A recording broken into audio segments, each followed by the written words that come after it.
So it's raining, which, fine, rain happens. I'm an adult, I own an umbrella, I know how weather works. But you see, I made the mistake, and I say mistake because it always is, of opening my phone while I'm waiting it out. And you know how that goes. You tell yourself 5 minutes. You tell yourself you're just going to check one thing, and then 45 minutes later, you're 3 layers deep into a corner of the internet that has no business existing, watching a man in a baseball cap explain to you, with full chest, zero hesitation, and the energy of someone who has done exactly zero peer review, that the government controls the weather. Not the government has experimented with weather, not there are geoengineering concerns worth discussing. Not even a little hedging. No, the government controls the weather. Like there's a guy somewhere in a polo shirt and a lanyard sitting in front of a monitor that just says weather on it in big green letters, and he's moving a little joystick and going, "All right, let's do rain on the East Coast. Give the Midwest some wind, and let's put a weird fog situation in Portland because it's been a few days and they're getting entirely too comfortable." And that is not even the funniest version of this conspiracy, because it gets so much bigger than that. We've got a facility in Alaska that people believe is a soul-trapping weather cannon. We've got chemtrails. We've got a former sitting member of Congress, an elected official, somebody who won votes, somebody whose constituents showed up and said, yes, this person, tweeting, yes, they can control the weather, while a hurricane was actively making landfall. And we've got 2 men who drove towards Alaska with a weapons cache because God told them to go free the souls the antenna was holding captive. 2 men drove to free souls from a radio tower. I need you to understand that this happened. This is documented. This is in the police report. And look, I'm not here just to point and laugh. Well, I mean, I am a little here to point and laugh. That is a part of the format, but I'm also here because buried underneath all of this, underneath the soul traps and the Congress tweet and the joystick guy in the polo, there is a very real history, a documented, declassified United Nations treaty generating history of the United States government actually, genuinely, for real, trying to control the weather during a war, in secret, with a slogan, and they named it after Popeye the Sailor Man. You know, the cartoon sailor who got his strength from spinach. That's real. That happened. There is a treaty. So yeah, we've got a lot to get into today.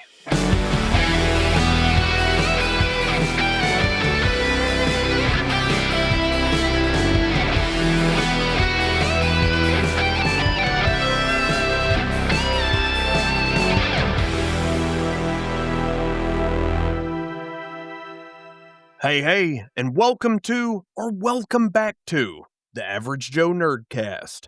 I'm Nate, your resident Average Joe, your friendly neighborhood overthinker, and today your guide through one of the most layered, most legitimately fascinating, and somehow also most ridiculous conspiracy rabbit holes we've done on this show. This is Ctrl Alt Delusion. The part of the show where we take a conspiracy theory or a piece of bad faith logic or a thing that's been spreading around the internet with way too much confidence and way too few receipts, and we put it on the table. We look at what's actually there, we figure out what's real, what's built on top of the real, and what is just completely unhinged nonsense that somebody said out loud, and then 3 million people hit share on. And I want to say something before we get into it. Skepticism is not the problem here.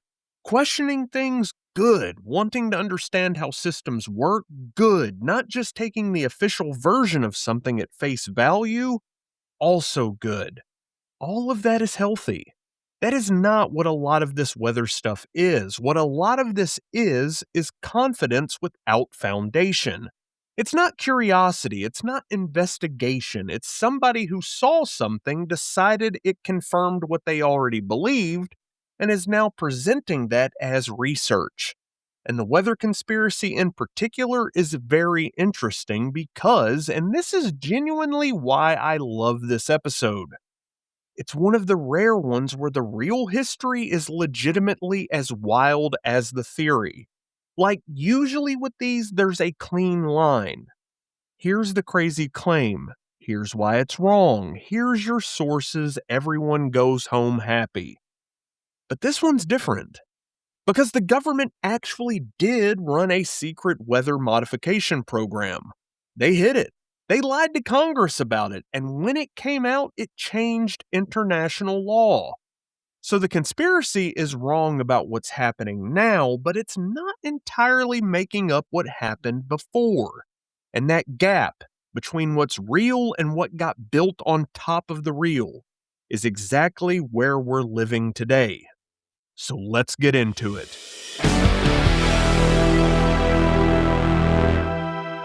So first, what are we actually dealing with? Because the government controls the weather is a very big umbrella.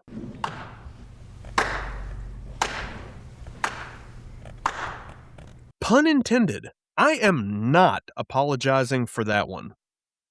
The core belief goes like this.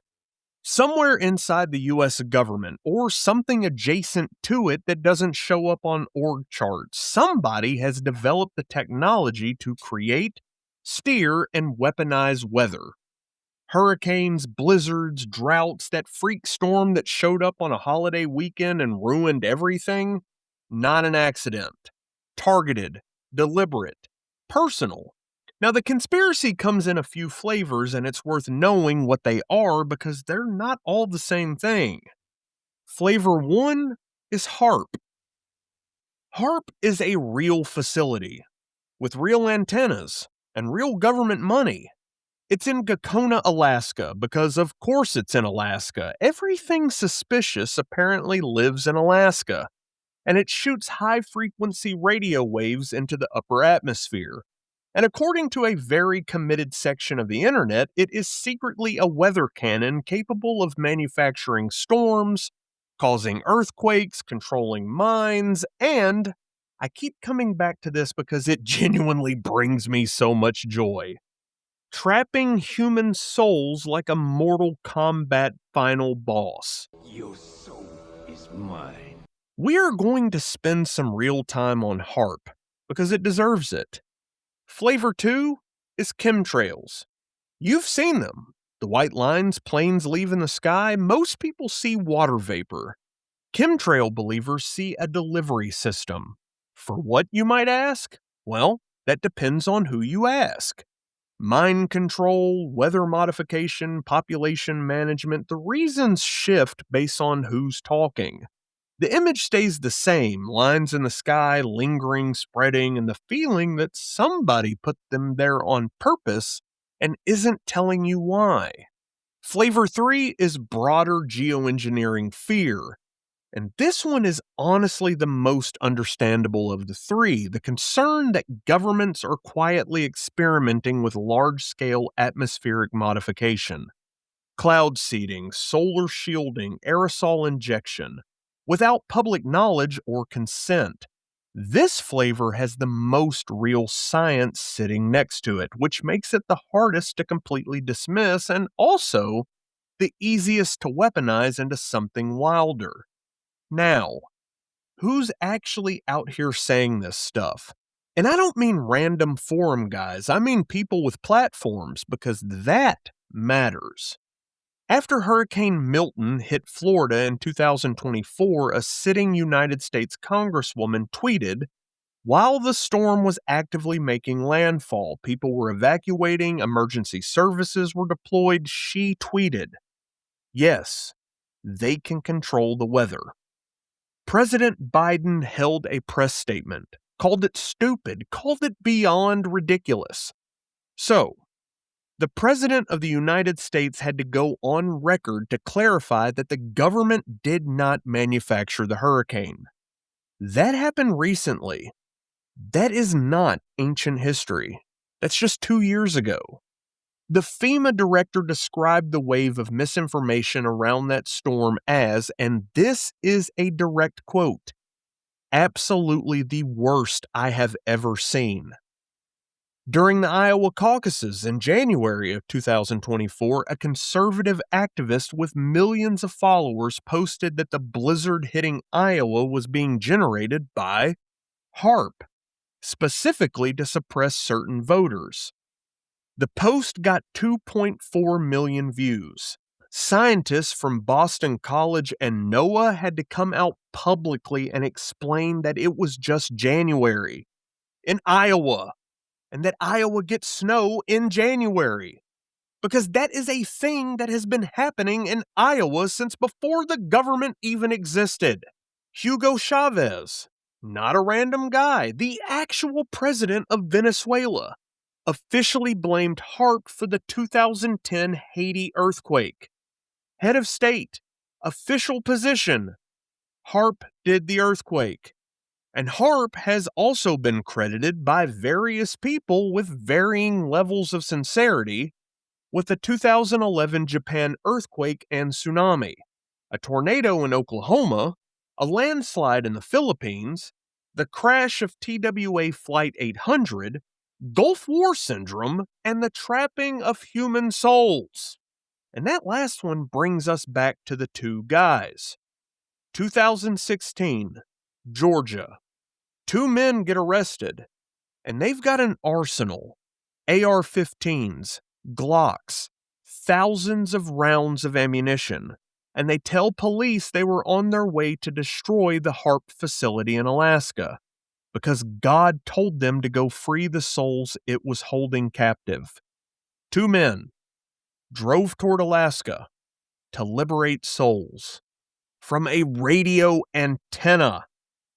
That is in a police report. That is a documented thing that happened in the world we all live in. And I want to be very careful here, because I think it's very easy to just point at stuff like this and go, people are insane, and just move on, but I don't think that's the right read. Conspiracy theories, especially the ones that get this deep, this committed, they don't just appear out of nowhere. They grow in gaps, in places where institutions have been secretive and people have been caught lying and the official explanation came too late or felt too clean. And the weather conspiracy has some genuinely fertile soil to grow in, because the government tried this. Like, for real. Let me tell you about Operation Popeye. Now, everything I'm about to tell you is real. I want to say that clearly before I start, because I know how this is going to sound. But this is documented, declassified, congressional hearing transcripts, its very own Wikipedia page, a United Nations treaty that exists specifically because of it. This is not a theory. This is very real history. Vietnam, late 1960s. American forces are having a genuinely terrible time with the Ho Chi Minh Trail. This is the massive network of roads and jungle paths running through Laos and Cambodia that the North Vietnamese used to move troops and supplies south. Bombing campaigns could not stop it. The jungle swallowed everything. The trail just kept moving, kept functioning, kept supplying. And somewhere in the Pentagon, in what I have to imagine was a very specific kind of meeting, the kind where everyone's been up too long and the coffee stopped working 2 hours ago, somebody asked a question. What if we just made it rain more? Not regular rain, engineered, extended, targeted rainfall. The kind that turns roads to mud, washes out river crossings, triggers landslides, makes the entire trail physically impassable for weeks at a time. Not bombs, not troops, not another airstrike on infrastructure that gets rebuilt in 3 days. Just water falling from the sky, on purpose. And the answer from the people with the authority to give answers was, yeah, sure, let's give it a try. The program went through a bunch of names: motor pool, intermediary compatriot, It kept having to be renamed because people without the right clearance kept accidentally finding out what it was called. Your secret program is so secret you have to keep changing the name because people keep learning the name. It eventually landed on the name history remembers. Operation Popeye. Starting March 20th, 1967 and running through July of 1972, the United States Air Force flew over 2,600 secret missions over Laos, Cambodia, and parts of Vietnam. Modified aircraft flew out of a base in Thailand, officially logged as routine weather reconnaissance, but their actual job, release silver iodide into storm clouds to trigger extra precipitation, extend the monsoon, add 30 to 45 extra days of rain per season, make the mud so bad that the supply trucks can't move. The annual budget was roughly $3.6 million, right around $23 million in today's money. And the unofficial motto of the actual Air Force squadron flying these actual classified missions: make mud, not war. I need you to sit with that for a second. The secret illegal rain war had a peace movement slogan. That is so specifically American, I don't even know what to do with it. Did it work? Well, kind of. Rainfall in targeted areas measurably increased. Roads got harder to move through, mudslides were documented, convoys slowed down, but the North Vietnamese adapted. They improved maintenance, shifted routes, kept the operation going. You can engineer the monsoon. You cannot make an entire military quit because of mud. They just figured out mud. But here's where the story gets properly wild. The operation was so classified that the Secretary of Defense, Melvin Laird, was never told it existed. The CIA and Henry Kissinger ran it essentially around him. Without his knowledge, the Secretary of Defense did not know about the secret weather war his own military was running. So when journalists started pulling the thread, when the Pentagon Papers leaked details, when the New York Times ran a full piece, Congress started asking questions. And Melvin Laird, the sitting Secretary of Defense of the United States of America, went before Congress and told them there was no weather modification program in Vietnam. But there was absolutely a weather modification program in Vietnam. He had to go back to Congress and apologize for a program he didn't even know existed. The man got caught lying about something he didn't know was happening, which is somehow both worse and more impressive than just regular lying.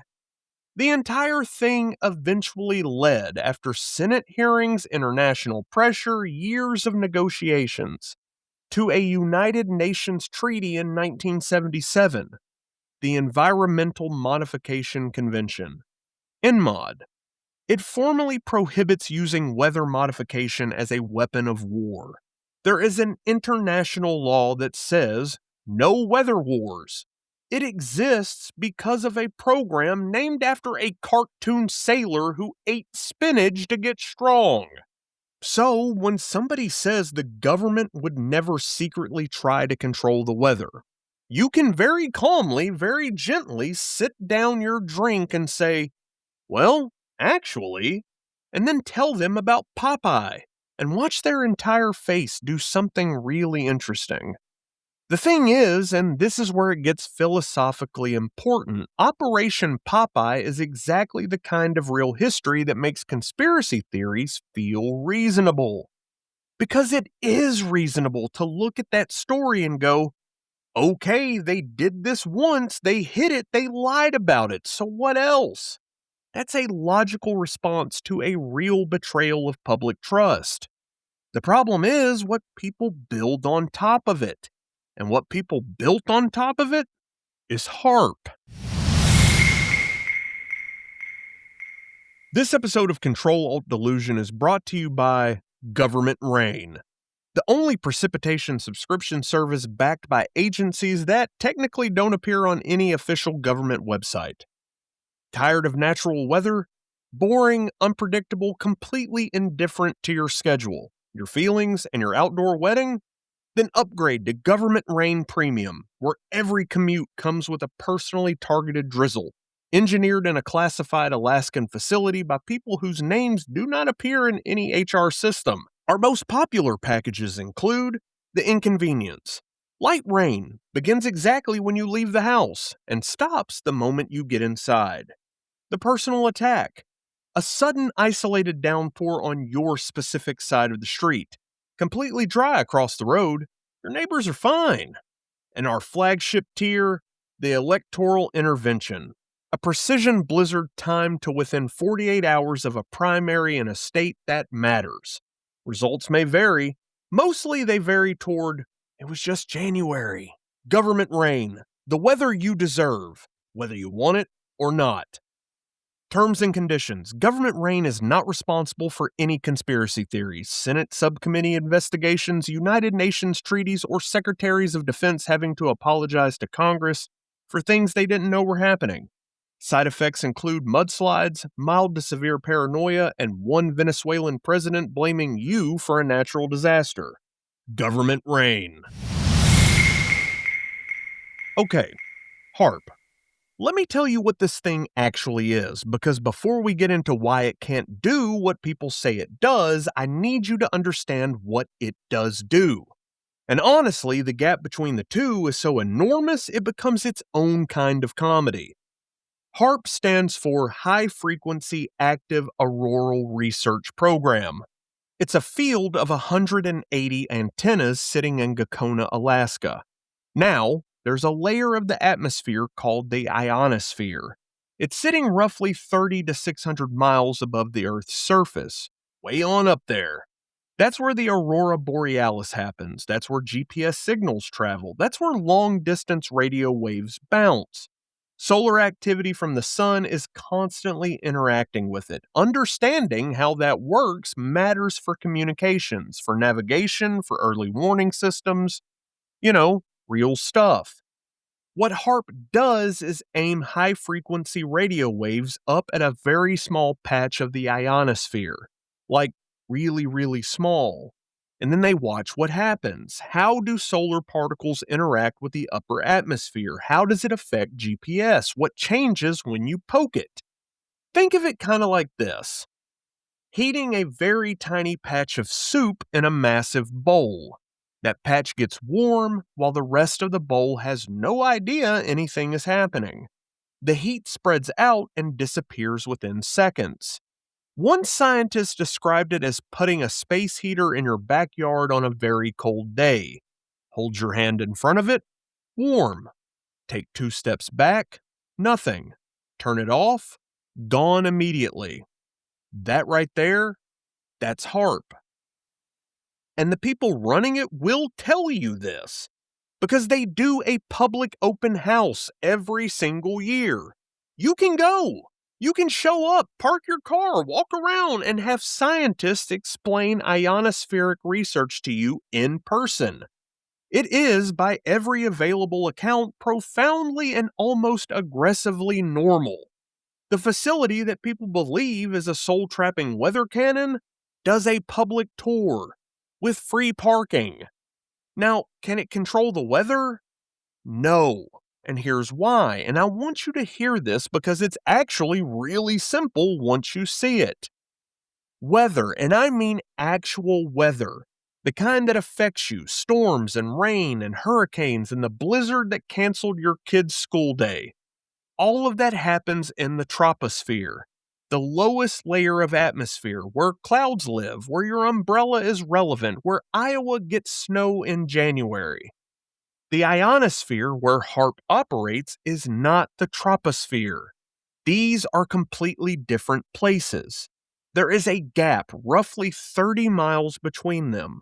Saying HAARP controls the weather is like saying the light switch in your attic controls the lights in the basement. They're in the same general building, yes, but that is where the relationship ends. But Okay, even if somehow they were in the same layer.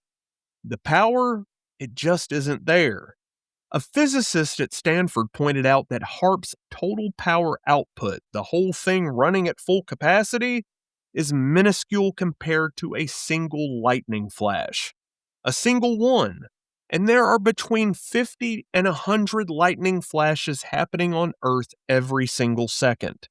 Right now, while I'm recording this, lightning is just happening, constantly, everywhere.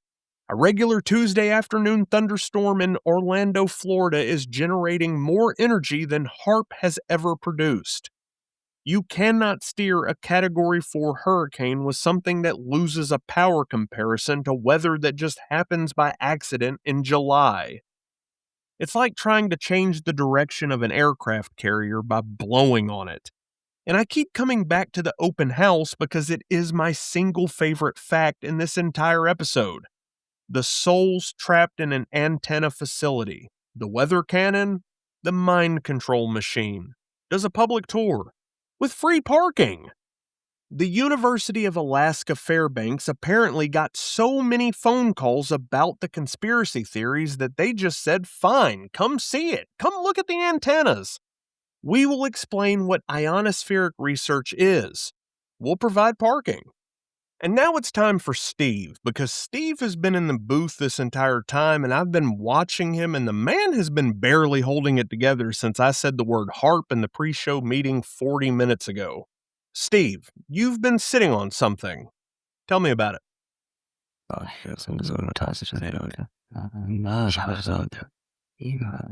Steve says, the open house is the most suspicious part of all of this.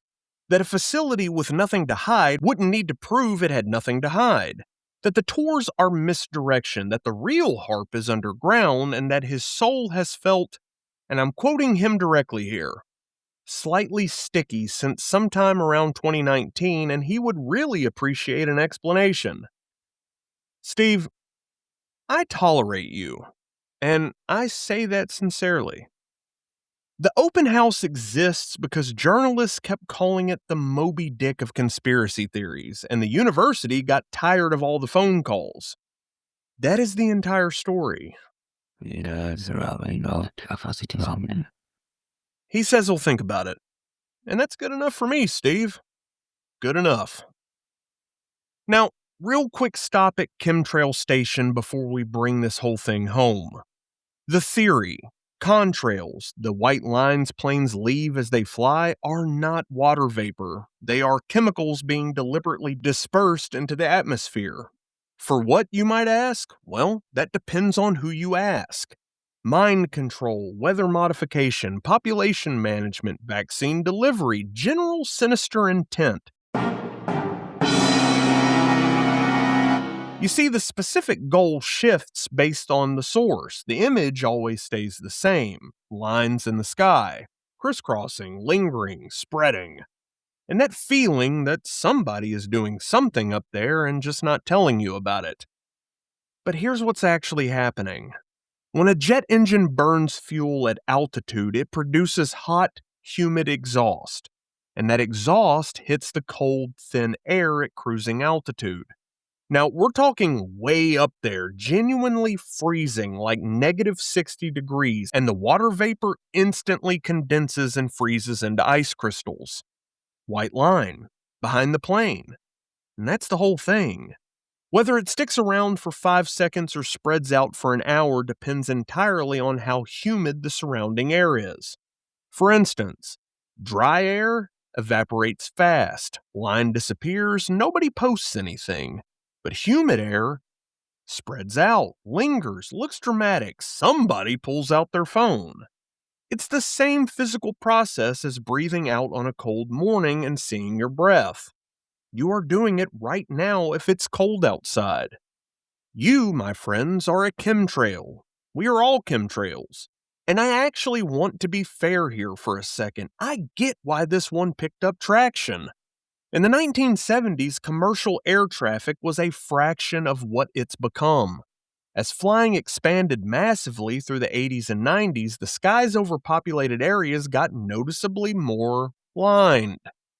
people who'd been looking up their entire lives started seeing something very different. They didn't have an easy explanation either, and into that gap walked a theory. I understand it. It didn't come from nowhere. But then, my absolute favorite piece of chemtrail content in the entire history of the internet. Found it while researching this episode, fact-checked by RMIT University in Australia. An Instagram post claiming that for between $80,000 and $100,000, let me say that again, $80,000.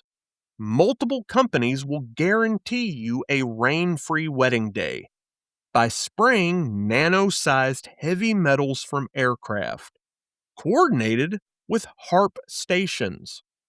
A dry wedding for $80,000. Now, I need you to understand what $80,000 gets you in the wedding industry without nano-heavy metals involved. An open bar your guests will talk about for a decade. A live band that actually knows how to read a room. A photographer who makes your grandmother look like a Renaissance painting. Flowers that make people cry in a good way. And a venue with walls and a roof, which are extremely effective at keeping rain out. You would still have money left over, but sure, nano-heavy metals, coordinated with the Alaskan radio tower. That's the play. This episode of Ctrl Alt Delusion is also brought to you by Skywrite Chemtrail Concierge, bespoke atmospheric messaging for the discerning globalist agenda. Do you have a message for the masses but no budget for traditional media? Then let Skywrite leverage our exclusive network of commercial aircraft to subtly embed your narrative into the contrails above major metropolitan areas. Our current client roster includes several pharmaceutical companies, a shadowy international organization bound by a confidentiality agreement we legally cannot reference by name, and Big Broccoli, which is real. Look into it. But that's a whole different episode. Skywrite packages begin at $80,000, and we want to be fully transparent with you. That number came from an actual Instagram post that an actual living human being wrote and published on the internet for other people to read. We did not create it. It exists in the world. Someone said this with their whole chest. We are simply honoring their vision and building a business model around it. Current messaging tiers include mild unease, for the client who just wants people to feel vaguely off without knowing why.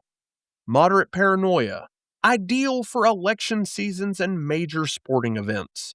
And our most requested package, Full Awakening, which includes a tinfoil hat, a Reddit account with legacy karma, a curated documentary watch list, and a subscription to a newsletter called something like The Truth They Don't Want You to Read, that arrives in your inbox at 2 a.m. specifically. Skywrite. The sky is already writing. We're just helping it say something. Not responsible for next strain, mistransportation, or becoming that person at dinner parties. All right, let's land this thing. Can the government control the weather? No. Not in any real functional hurricane steering, blizzard scheduling, soul trapping kind of way. The physics just don't support it. HAARP is in the wrong layer of atmosphere and doesn't have close to enough power to matter at weather scale. Chemtrails are just water vapor, same process as your breath on a cold morning. No storm has been manufactured, no election blizzard was ordered out of a facility in Alaska. Iowa just gets snow. That's just Iowa. But the government did run a classified weather modification program during the Vietnam War. For 5 years, named it after a cartoon character and hid it from the Secretary of Defense, then lied to Congress about it. And when it came out, it generated a United Nations treaty. And I think that story, that real, documented, embarrassing, fascinatingly weird story, is exactly the seed the entire modern weather conspiracy grows from. Because it should have shaken people. The revelation that Kissinger and the CIA were running a secret rain war without even telling the Secretary of Defense. That's legitimately alarming. That's a real breakdown of oversight and accountability. People are right to be unsettled by it. The problem is what grows out of that unsettlement when there's no transparency to fill the space. You leave a gap, and people do what they always do. They grab a shovel and they fill it. You classify a program, people imagine what it became. You get caught lying once, and now every denial sounds like another lie. That's not stupidity, that's pattern recognition running on incomplete information. The brain is just trying to make sense of a world where the government demonstrably did secret things and demonstrably lied about them. The conclusions it lands on are wrong, but the instinct that something is being hidden, that instinct has receipts. The answer is not to throw out the instinct. The answer is to demand better. Better transparency, better accountability, better public communication from institutions that want public trust, and to sharpen your own ability to tell the difference between this is suspicious and worth investigating and this is a guy on the internet telling me a radio tower in Alaska is holding souls hostage. Those are different things. They require different responses. And being able to tell them apart, well, that's the whole game. Okay, Steve, buddy, last word. You've been quiet since the HAARP section. Steve says, even if they can't control the weather now, the fact that they tried and named it after a sailor who got his power from a can of vegetables says everything you need to know about the people making the big decisions. And also, carry an umbrella, just in case. You know, Steve, that might be the most coherent thing you have ever said. You're welcome, buddy. And that, my friends, is going to do it for this edition of Ctrl Alt Delusion. Thank you for real, genuinely, sincerely, for hanging out and going down this one with me. This stuff matters to me, not just as a fun topic to dig into, but because I think the ability to look at a conspiracy theory and actually examine it, not just laugh at it, not just accept it, but really look at what's real and what got built on top of the real. That's one of the more valuable things you can practice right now. You see, we live in a world that is very good at producing confident-sounding nonsense at scale and very bad at slowing down long enough to check it.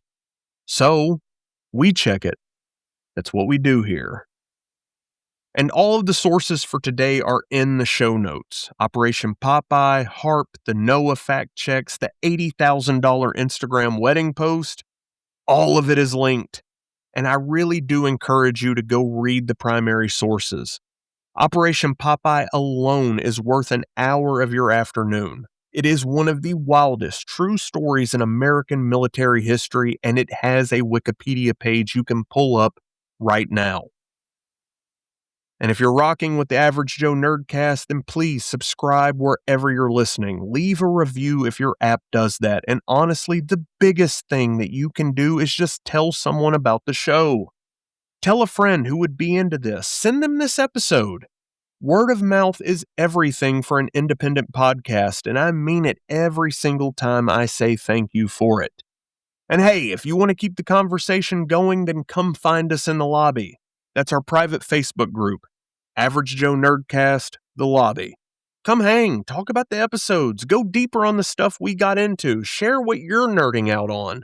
Ask questions, start a debate, bring your weird rabbit holes. No one's judged for what they're into over there. That's kind of the whole foundation of this show, and it carries right into that community. Just head straight over to Facebook and search Average Joe Nerdcast, the lobby, and you will find the page. I'll also drop a link to the page in the show notes, but please, come hang out with us. As always, shout out to my player 2. I've been Nate, and this is the Average Joe Nerdcast. Brand new episodes every week. And remember, stay gold, nerd bold, and you can be a nerd about anything, even the rain. I'll catch you on the next one. Game over.